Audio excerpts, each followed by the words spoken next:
Well, in recent weeks, we've seen various universities, including WITS, where the campuses have experienced protests, including over issues such as accommodation. They say that it's too expensive to stay on campus for the poorest students in this country.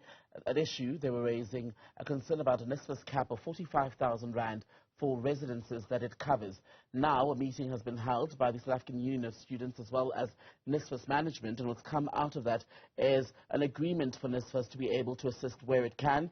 For more on this, we can speak to Mr. Slumezi Skosana, who's the National Student Financial Aid Scheme spokesperson. A very good evening to you, sir. I say an agreement has been reached. What exactly has been agreed?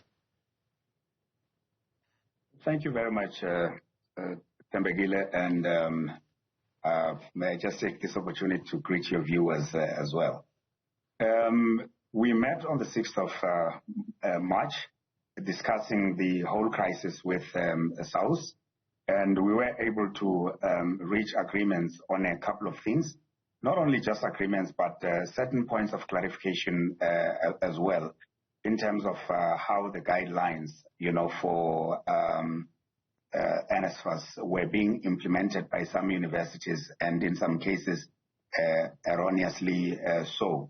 But let me quickly focus just on the one that is currently of interest to many. We can move to the others. We agreed that there was a crisis in terms of accommodation, and we deliberated at length about the efficacy and the rationale for the 45,000 rand per annum cap. And after engaging in robust discussions on this matter, we arrived at the conclusion that we could work together, rather that we should work together. And SAUS committed itself to working with, with NSFAS on this matter. And then as a starting point, we agreed that SAUS will collect and collate, data on the ground, especially in priority universities where there have been protests.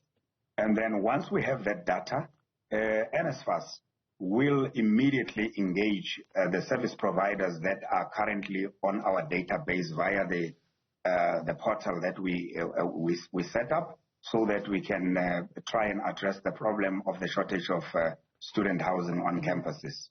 And the statement that if you should speak to students who are sleeping in public places, these would basically be students who at this point are, for all intents and purposes, homeless. Are they the only ones who will be covered in this dispensation?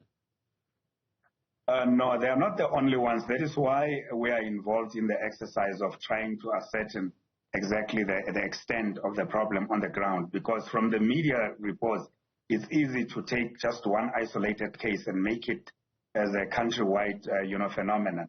So, for example, we picked up already before we could go to the ground that at UKZN, at the campus of Westville, there were about 512 students that did not have accommodation or that did not have beds. And at the Howard campus, there are about 612. So already with those estimations, we're already to arrive at a figure of between 1,600 to 2,000 of beds that are needed. But we are taking solace in the fact that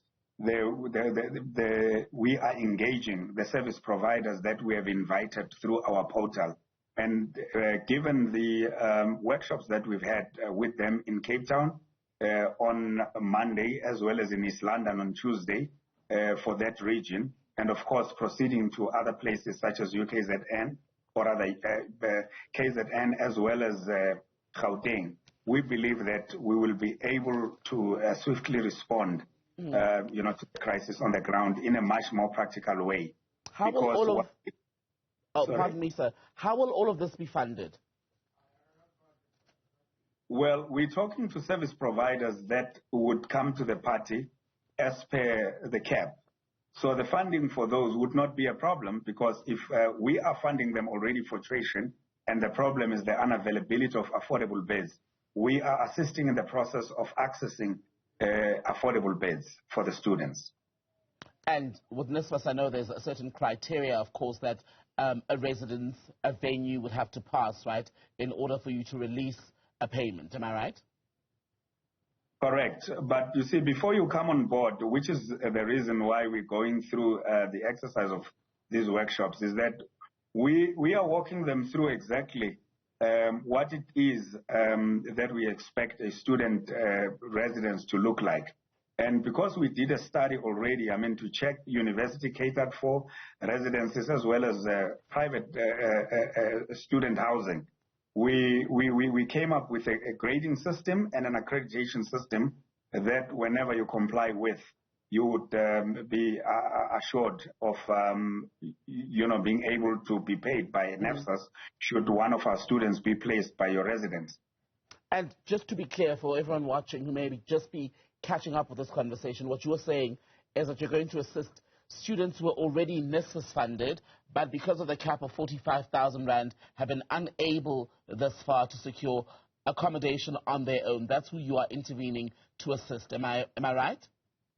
Correct. Okay, so it's not a new intake of students, so people should now approach you with new applications altogether. No, they shouldn't. Those that I think might come through are those that have put in appeals, for their applications for funding to be reconsidered, for various reasons. So we indicated previously that we have received just over 300,000 appeals, based on the total number of applicants of 1.6 million that we received. And we are geared up at the moment to process about 26,000 appeals a day, especially those that are kind of run-of-the-mill appeals where maybe because of the use of our third-party partners, such as SARS and Home Affairs, we were able, or rather, we got the information that a student is actually able to pay when a student is actually a SASSA dependent. Yes. So in that case, our system is, or rather our technology is geared up to process those on a rather quick basis. But for the specific ones that must be dealt with by the independent appeals tribunal, then those would take a little bit of time. But the tribunal is sitting on Monday the 13th, and it is headed by Advocate Tommy Nzewa and the team, and of course consisting of all the stakeholders, such as your student representatives, your university and college administrators. A quick final one then. This intervention, from what you've now published, extends to what? 6 universities, University of Pretoria, Wits, Stellenbosch, University of KwaZulu-Natal, Rhodes, and Sol Plaatje. What about the other institutions? Well, those are just the priority institutions, because that is where we have picked up, the problems on a perhaps bigger scale than elsewhere. But our approach is countrywide. That is why you had me earlier on talking about meeting with accommodation service providers in the Eastern Cape, in the Western Cape, and so on. It's just that the six institutions that you enumerated now are the ones that are receiving sort of a sharp and urgent focus.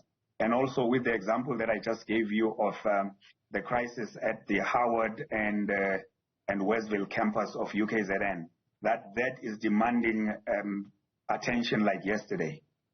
Thank you very much for that, Mr. Slumezi Skosana, spokesperson for the National Student Financial Aid Scheme. Thank you very much for your time.